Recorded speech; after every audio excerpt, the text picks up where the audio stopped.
검은 페이지의 메아리 도서관은 망각된 지혜의 영묘처럼 도시의 영원한 밤에 떠도는 유령 같은 등대처럼 솟아있었다. 사서 마커스는 먼지와 책에 파묻힌 남자였고 그곳의 유일한 수호자였다.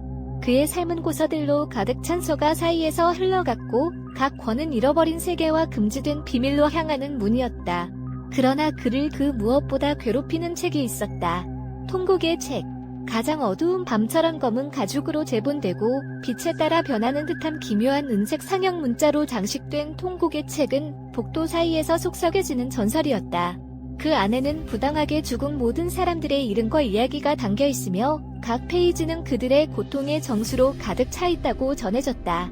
마커스는 우연히 금지 구역에서 그것을 발견했고 그 이후로 차가운 불안감이 그의 영혼에 자리 잡았다. 처음에는 속삭임에 불과했다. 페이지에서 흘러나오는 듯한 희미한 목소리들은 잊혀진 범죄와 숨겨진 배신을 애도했다.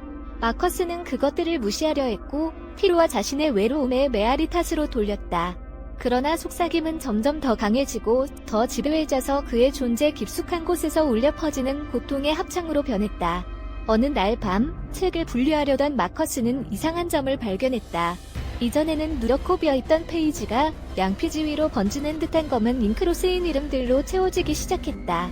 흔적도 없이 사라진 사람들, 폭력과 불의의 희생자들이 이제 통곡의 책 페이지에 영원히 갇혀 있었다. 두려움이 마커스를 사로잡았다. 그는 끔찍한 일이 벌어지고 있다는 것을, 책이 단순한 죽은 자의 기록 그 이상이라는 것을 알았다. 그것은 그들의 영혼을 끌어당기는 자석이자 그림자와 복수의 세계로 향하는 문이었다. 그리고 그는 책의 수호자로서 그들의 분노의 표적이 되었다. 곧 도서관은 변하기 시작했다. 그림자는 길어지고 뒤틀려 서가 사이를 배회하는 기괴한 형태로 변했다. 사물은 스스로 움직였고 속삭임은 고통과 분노의 외침으로 격렬해졌다. 마커스는 보이지 않는 존재들이 자신을 지켜보고 발걸음마다 따라다니고 얼음처럼 차가운 숨결로 그의 목덜미에 숨을 쉬는 것을 느꼈다. 어느 날 밤 중앙 복도를 걷던 마커스는 복도 끝에서 유령 같은 형체를 보았다. 그것은 누더기를 입고 공포로 얼굴이 일그러진 여인이었다. 시면처럼 텅 비고 어두운 그녀의 눈은 그를 마비시킬 정도로 강렬하게 쳐다보고 있었다. 정의, 여인은 무덤에서 솟아나는 듯한 목소리로 속삭였다. 우리는 우리에게 가해진 것에 대한 정의를 원한다. 다른 형체들이 나타나기 시작했고 고통과 복수의 이야기를 가진 남자, 여자, 아이들의 유령들이 나타났다. 그들은 마커스에게 다가와 그를 둘러싸고 절망과 증오의 원 안에 가두었다. 당신은 책의 수호자입니다. 이번에는 가슴에 깊은 상처를 입은 남자의 목소리가 들렸다. 당신은 우리를 고통의 연옥에 가두어둔 책임이 있습니다. 마커스는 말을 하려 했고 아무것도 하지 않았다고 그는 단지 사서일 뿐이라고 설명하려 했다. 그러나 그의 목소리는 공포와 죄책감에 휩싸여 목구멍에서 죽어갔다. 그는 자신의 운명을 피할 수 없다는 것을 알았다. 그는 끔찍한 것을 깨웠고 이제 복수를 추구하고 있었고 그는 대가를 치러야 했다. 유령들은 그에게 달려들어 도서관 깊숙한 곳으로 끌고 갔다. 마커스는 비명을 질렀지만 그의 목소리는 검은 페이지의 메아리 속에서 죽은 자들의 영원한 애도 속에서 사라졌다. 다음 날 아침 도서관은 침묵에 잠겨 유령 같은 평온에 휩싸여 있었다.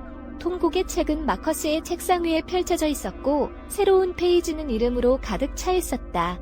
그 중에는 그의 이름도 있었다. 그러나 이야기는 거기서 끝나지 않았다. 마커스의 자리를 대신할 새로운 사서가 도착했는데 호기심 많고 야심찬 젊은이 데이비드였다.